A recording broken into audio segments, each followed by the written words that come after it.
Tonight, we're going to slowly wander back to the year 1692, to a small wooden village surrounded by cold forests, salt air, candlelight, and fear that moved quietly through people's lives like fog rolling across dark water.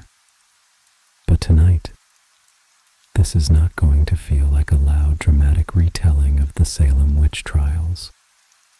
There's no complicated mystery to solve here, no shouting, no harshness, only a slow wandering through what daily life might have actually felt like if you woke up in Salem Village during one of the strangest and most emotionally tense moments in early American history. So get comfortable, maybe pull a blanket a little closer. Listen to the rain for a moment if it's raining where you are tonight, and let yourself slowly drift backward through time while the modern world grows quieter around you. I always love reading where people are listening from at night. Tiny apartments glowing softly at 2 a.m., rainy suburbs, late-night train rides, quiet bedrooms lit only by warm lamps while distant city sounds drift faintly through open windows. Somewhere, someone else is listening too, and there's something strangely comforting about that. Tonight, you wake up in Salem Village, Massachusetts. It is winter. The room is cold, not slightly cold. Truly cold in the way old wooden houses often were before modern heating existed. The fire downstairs has mostly burned out overnight, and pale gray morning light leaks softly through tiny frost-covered windows. Somewhere nearby, floorboards creak as another family member moves quietly through the house before sunrise. Outside, the village is almost silent except for wind moving through bare trees and the distant sound of waves somewhere beyond the shoreline. And perhaps the first thing you would notice about Salem is not fear, but quietness. Early colonial villages were deeply still compared to modern life. No engines, no electricity, no glowing screens, only wooden homes, muddy roads, distant church bells, animal sounds, and weather moving constantly across the landscape. And because life was quieter, people noticed everything more intensely. A strange glance, an unusual illness, a silence during conversation, a person behaving slightly differently than expected. Human beings naturally search for explanations during uncertain times. Even now, people still do this constantly. The brain dislikes uncertainty. It prefers stories, patterns, reasons, and perhaps that is part of what made Salem possible. Not simply superstition, but fear mixed with loneliness, exhaustion, religion, harsh winters, sickness, isolation, and the enormous emotional pressure of surviving in an unforgiving world. Tonight, imagine stepping outside into the freezing Salem morning. Your boots sink slightly into wet, frozen earth. Thin smoke rises from chimneys into the pale sky. The air smells faintly of salt water, burning wood, damp wool, and cold forest air drifting in from beyond the village. The homes are small and practical, wooden, dark, built for survival more than comfort. And inside many of them, daily life revolves around routine: cooking, cleaning, mending clothes, fetching water, preparing food before winter worsens again. People worked constantly in colonial New England. Survival itself required endless labor. There was little separation between work and home life, because nearly everything necessary for survival had to be made manually. Candles, soap, clothing, bread, furniture, firewood, and perhaps because life was so physically demanding, small emotional disruptions felt enormous. Modern people often underestimate how psychologically exhausting survival-based societies could become. Cold winters lasted months, Illness spread easily. Child mortality remained tragically common. Sleep was inconsistent. Nutrition was limited. Privacy barely existed. Human beings under stress become more emotionally reactive. Even now. And maybe that's why Salem feels strangely human beneath all its historical distance. The village itself was not dramatic most of the time. That's the strange thing. Most days probably felt ordinary. Children running through muddy roads. Women hanging damp laundry indoors near fireplaces. Men repairing fences before storms arrived. Families gathering beside candlelight after sunset while wind moved softly outside. And perhaps that's what makes history emotionally haunting sometimes. The realization that extraordinary events often happen inside completely ordinary lives. Tonight, the daylight fades away. Winter evenings arrived quickly in colonial Massachusetts. By modern standards, nights must have felt incredibly dark then. Once candles were extinguished, the world beyond the window disappeared almost completely into blackness. Imagine sitting beside a small fireplace now. The warm glows softly orange. Someone quietly sews torn clothing nearby, while another family member reads from the Bible aloud beside. Flickering candlelight. Wind taps branches softly against the house outside, and somewhere in the distance, a church bell echoes faintly through the cold night air. Religion shaped nearly every part of daily life in Salem. Puritan society was deeply structured around spiritual discipline, morality, and fear of sin.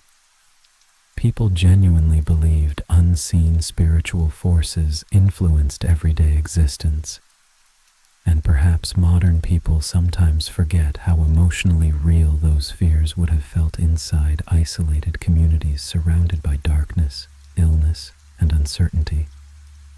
When strange things happened, people searched desperately for meaning: a sudden fever, nightmares, livestock dying unexpectedly, children behaving strangely. In isolated societies, fear spreads quietly at first, then socially, then emotionally, and perhaps the Salem Witch Trials also reveal something timeless about human behavior. Fear becomes contagious when communities lose their sense of certainty. Even now, people still search for someone to blame during confusing times. That instinct has never fully disappeared. Tonight, snow begins falling softly outside the village. The roads grow quieter. The fire crackles lower beside the room. And somewhere in Salem, someone lies awake unable to sleep, replaying conversations from earlier that day, wondering who can be trusted, wondering whether rumors are true, wondering whether their neighbors secretly fear them too. And somehow, that emotional atmosphere feels strangely familiar across centuries. Human beings have always feared social rejection deeply. Isolation once threatened survival itself. Being distrusted by your community could become terrifying very quickly in small historical villages. Perhaps that's why gossip carried enormous power in Salem.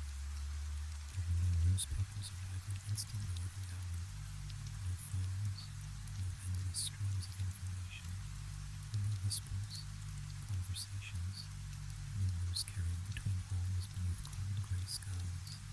And rumors feel larger in quiet places, especially at night, especially during winter, especially inside frightened communities.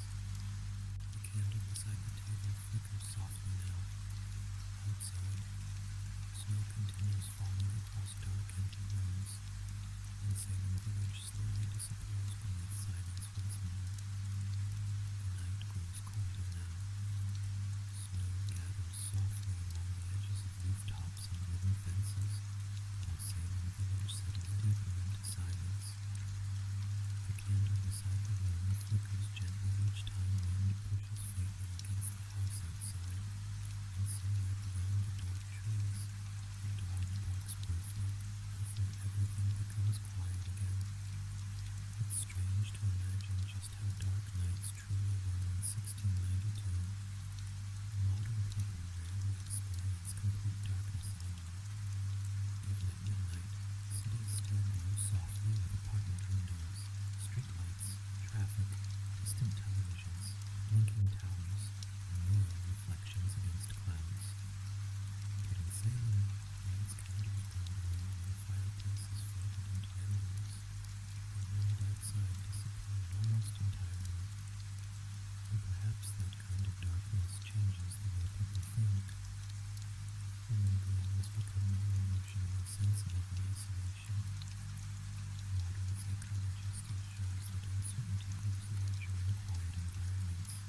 chimneys into cold blue-black skies. A few lanterns glow faintly behind windows, but most homes have already gone dark for the evening. Colonial villages slept earlier because light itself was limited. Candle wax was expensive. Firewood required labor. Once darkness arrived, daily activity slowed naturally, and perhaps because nights were longer then, people spent more time sitting quietly with thoughts, more time listening to stories, more time reflecting beside fireplaces while wind moved through trees outside. There's something strangely comforting about imagining that stillness now. Even inside difficult historical periods, ordinary people still searched for warmth and routine. Families gathered beside fires. Someone repaired clothing by hand, while another person quietly prepared food for the next morning.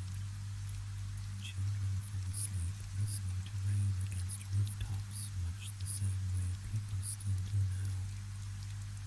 History often feels emotionally distant until you begin imagining the tiny, ordinary details. Cold hands near.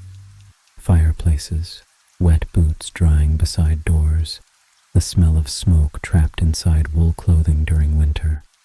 Those little things make the past feel human again. Tonight, inside one Salem home, several girls sit together beneath candlelight while adults speak quietly nearby. Outside, freezing rain taps softly against tiny windows.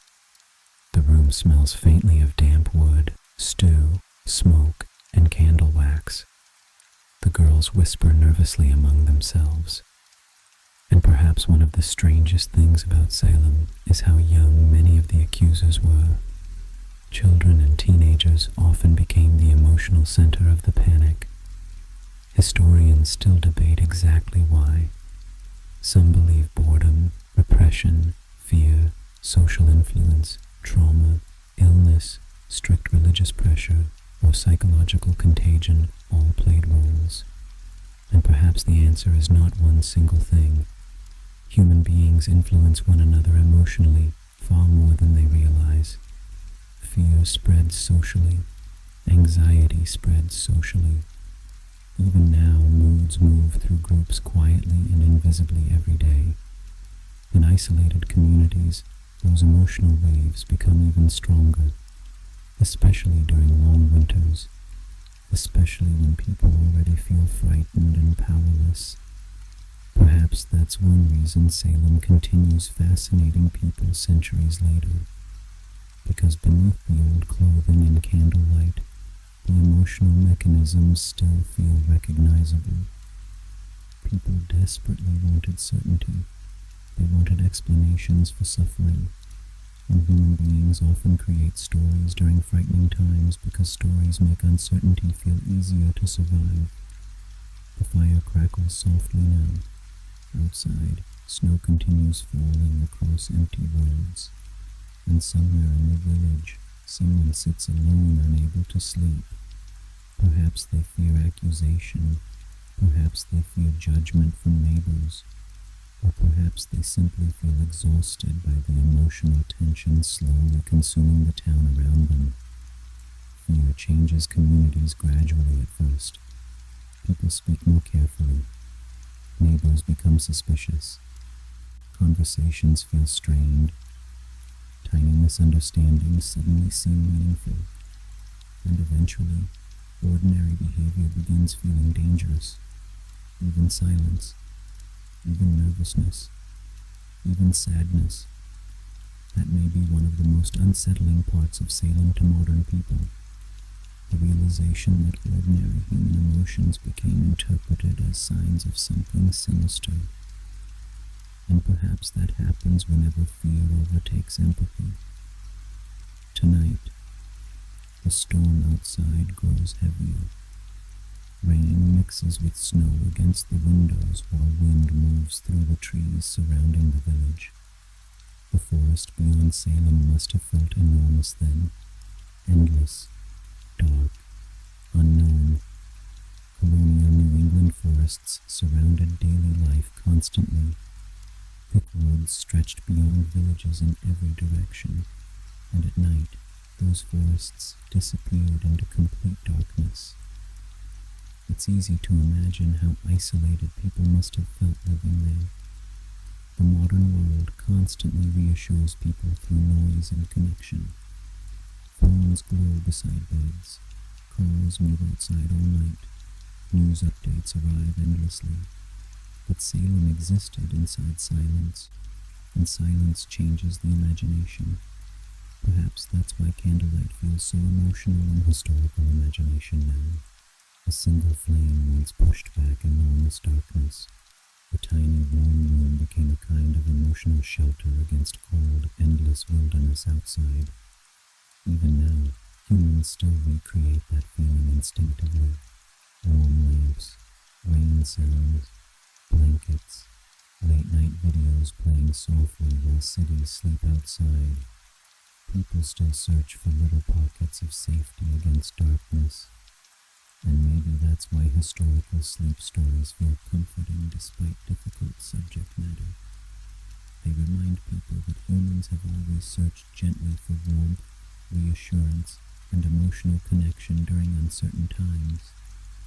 Tonight, Salem slowly disappears deeper into snow and darkness once more. The roads empty completely. Candles burn low beside sleeping families. And somewhere beyond the village, wind moves quietly through frozen trees beneath the endless winter sky. By now, most of Salem Village has fallen asleep. The fires have burned low inside wooden homes, leaving only soft orange embers glowing faintly beneath ash. Outside, snow rests quietly across rooftops and frozen fields, while the wind moves slowly through the dark forest surrounding the village. Somewhere far away, a shutter taps gently against a house in the cold night air, before becoming still again. And perhaps this is the strangest thing about Salem to imagine late at night. Not the accusation, not even the fear itself, but the overwhelming stillness surrounding everything. History often feels loud when people retell it. Dramatic music, panic, chaos, angry crowds. But real life rarely unfolds that way moment to moment. Most historical tragedies happened inside ordinary evenings, beside fireplaces, during dinners, while rain tapped softly against windows and exhausted people prepared for another cold morning. And perhaps that's what makes history feel so human in the end. Most people inside historical moments never realize they are living through something future generations will remember forever. To them, life still feels ordinary, messy, cold, confusing, quiet, just like life often does now. Tonight, the snow continues falling softly over Salem Village, while the last candles burn low beside sleeping families, and the dark New England forest watches silently beyond the edge of town. Morning arrives slowly over Salem Village, not with sunlight exactly, but with a pale gray glow spreading gently across snow-covered rooftops and frozen roads, while smoke begins rising once more from chimneys throughout the village. The storm has mostly passed now. Everything outside looks softened somehow beneath fresh snow. Fence posts, bare trees, small wooden homes. Even the muddy roads appear quieter beneath the cold white morning. And for a few moments, before people begin speaking again, the village feels peaceful. That may be one of the strangest things about history. Even during frightening times, mornings still arrived. Fires still needed tending. Bread still needed baking. Animals still needed feeding. Ordinary routines continued quietly beside extraordinary events. And perhaps human beings survive difficult periods partly because routine itself creates emotional stability. Even now, people still make tea during hard days, still fold blankets, Still light lamps at night. Small rituals remind the nervous system that life continues moving forward. Tonight, or perhaps this early frozen morning, imagine yourself stepping carefully through Salem just after sunrise. Snow crunches softly beneath your boots. The air stings your lungs with cold each time you breathe. Somewhere nearby, someone splits firewood while another person carries water through the village wrapped tightly in heavy wool layers against the freezing wind. The homes are small, dark wooden structures built close together against weather that often felt endless during New England winters. Inside many houses, several people shared limited space constantly. Privacy barely existed. Silence rarely lasted long, and perhaps modern people underestimate how emotionally exhausting that could become over time. Stress builds differently when people cannot fully escape one another. Tiny arguments linger. Tension spreads through households. Exhaustion sharpens emotions. The Salem Witch Trials unfolded partly inside this emotional pressure cooker of cold winters, strict religion, fear, social isolation, physical labor, and constant observation. People watched one another closely in Salem, not always maliciously, simply because small communities function that way.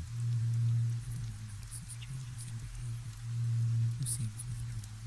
Who missed church? Who argued with neighbors? Who lost crops? Who behaved strangely after illness?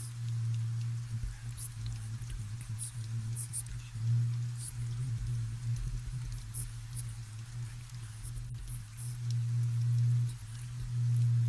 imagine entering the Salem meeting house on a freezing winter morning. The room smells faintly of damp wool, smoke, cold wood, and melting snow carried inside on boots. Families sit talking silently while wind rattles softly against the building outside. Puritan church services were long. They are long. Hours of sermons focused heavily on morality, discipline, sin, fear, and spiritual vigilance. Religion shaped every aspect of life so completely that emotional anxiety often became intertwined with spiritual anxiety. People feared not only social judgment, but eternal judgment too. And perhaps that emotional intensity shaped Salem deeply. When communities believe invisible spiritual danger exists constantly around them, fear begins settling into ordinary life itself. Everyday struggles become more insignificant. Illness becomes suspicious. Misfortune feels spiritually meaningful. Human beings naturally search for reasons during difficult times. And sometimes, the more uncertain life feels, the more desperately people cling to explanations. Even now, modern societies still do this constantly. People search for meanings, patterns, narratives that make frightening situations feel emotionally manageable. Perhaps Salem simply reveals this tendency more visibly than most historical events. The snow outside melts slightly by afternoon. Thin streams of water run slowly along meadow roads, while smoke continues drifting upward into pale gray skies. Children move carefully through the village carrying firewood, hoping families complete endless daily tasks before darkness returns again. Life in Salem revolved around survival first. That's important to remember. Most people were not spending entire days obsessing dramatically over witchcraft. They were working, saving, repairing tools, caring for animals, trying to survive winter sickness and food shortages. And somehow, that ordinary reality makes everything feel sad. Because fear entered lives already filled with exhaustion. Tonight, imagine sitting quietly beside a Salem fireplace after sunset once again. room glows softly orange beneath candlelight while someone stirs stew over the fire nearby. Outside, darkness spreads quickly across the village roads. The forest beyond town becomes black almost instantly beneath the night sky, and perhaps this is where the emotional heart of Salem truly lives. Inside darkness, inside uncertainty, inside human beings trying desperately to feel safe in a frightening, unpredictable world. People often imagine history as emotionally distant, but fear itself has changed very little across centuries. Neither has loneliness, neither has the longing for reassurance. Even now, people still stay awake replaying conversations, still fear judgment from others, still search constantly for signs that life feels stable and understandable. And perhaps that is why Salem remains emotionally fascinating so many years later. Because beneath the old clothing, religion, snow-covered roads, and candlelit homes, the emotional experiences remain recognizable. The fear of isolation, the fear of being misunderstood, the fear of uncertainty spreading quietly through ordinary life, but also the human search for warmth against darkness, the comfort of firelight, the relief of familiar voices, the small emotional safety created by shared routines during frightening times. Outside, the wind calms completely now. Salem grows quiet once more beneath stars and snow, while candles burn low beside tired families preparing for another cold night. And somewhere inside one of those small wooden homes, someone closes their eyes hoping tomorrow might feel calmer than today, hoping rumors fade, hoping fear passes, hoping ordinary life returns again, and perhaps that hope itself feels timeless. Across every century, human beings continue searching gently for peace during uncertain nights, and somehow they always will. Morning arrives slowly over Salem Village, not with sunlight exactly, but with a pale gray glow spreading gently across snow-covered rooftops and frozen roads, while smoke begins rising once more from chimneys throughout the village. The storm has mostly passed now. Everything outside looks softened somehow beneath fresh snow. Fence posts, bare trees, small wooden homes. Even the muddy roads appear quieter beneath the cold white morning. And for a few moments, before people begin speaking again, the village feels peaceful, like maybe one of the strangest things about history. Even during frightening times, morning still arrived. Fires still needed tending, bread still needed baking, animals still needed feeding. Ordinary routines continued quietly beside extraordinary events. And perhaps human beings survive difficult periods partly because routine itself creates emotional stability. Even now, people still make tea during warm days, still fold blankets, still light lamps at night. Small rituals remind the nervous system that life continues moving forward. Tonight, or perhaps this early frozen morning, imagine yourself stepping carefully through Salem just after sunrise. Snow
strict religion, fear, social isolation, physical labor, and constant observation.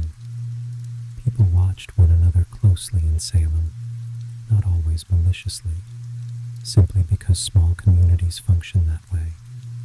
Everyone notices changes in behavior, who seems withdrawn, who missed church, who argued with neighbors, who lost crops, who behaved strangely after illness. And perhaps the line between concern and suspicion slowly blurred until people themselves no longer recognized the difference. Tonight, imagine entering the Salem meeting house on a freezing winter morning.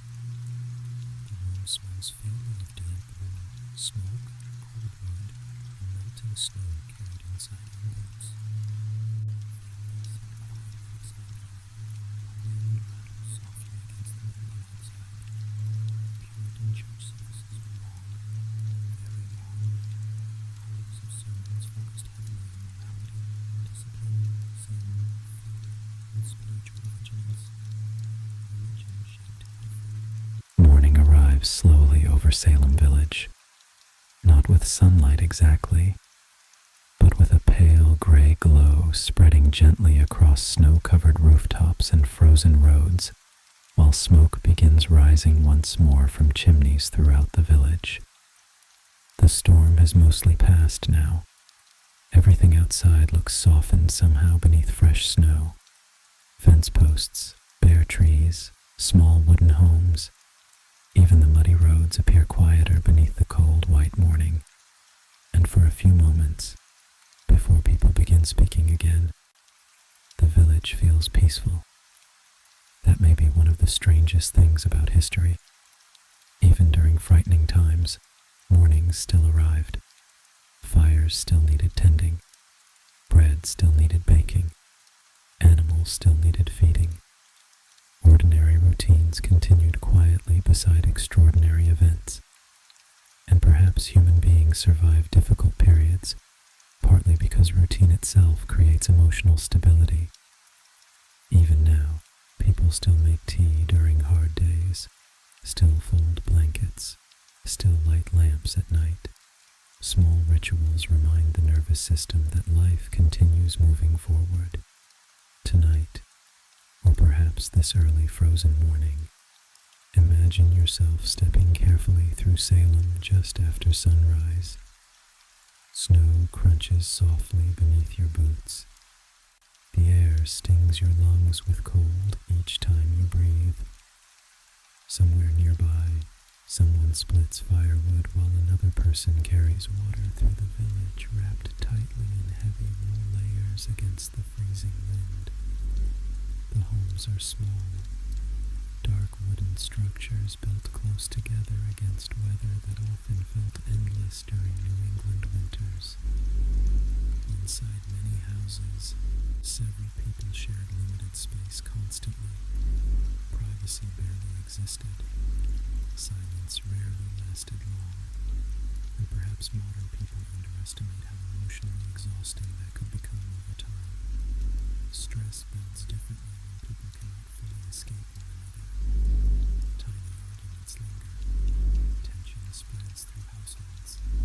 Exhaustion sharpens emotions. The Salem Witch Trials unfolded partly inside this emotional pressure cooker of cold winters. Strict religion, fear, social isolation, physical labor, and constant observation. People watched one another closely in Salem, not always maliciously, simply because small communities function that way. Everyone notices changes in behavior. Who seems withdrawn, who missed church, who argued with neighbors, who lost crops, who behaved strangely after illness. And perhaps the line between concern and suspicion slowly blurred until people themselves no longer recognized the difference. Tonight, imagine entering the Salem meeting house on a freezing winter morning. The room smells faintly of damp wool, smoke, cold wood, and melting snow carried inside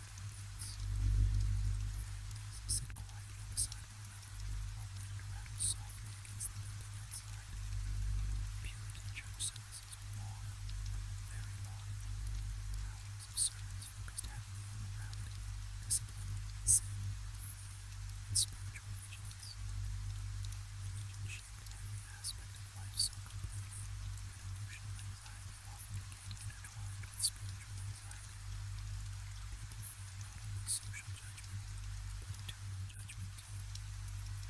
Perhaps that emotional intensity shaped Salem deeply. Our communities believe invisible spiritual danger exists constantly around them. Begin settling into ordinary life itself. Everyday struggles become morally significant. Illness becomes suspicious. Misfortune feels spiritually meaningful. Beings naturally search for reasons during difficult times. And sometimes, the more uncertain life feels, the more desperately people cling to explanations. Now, modern society is steeped in this constantly. People search for villains, patterns, narratives that make frightening situations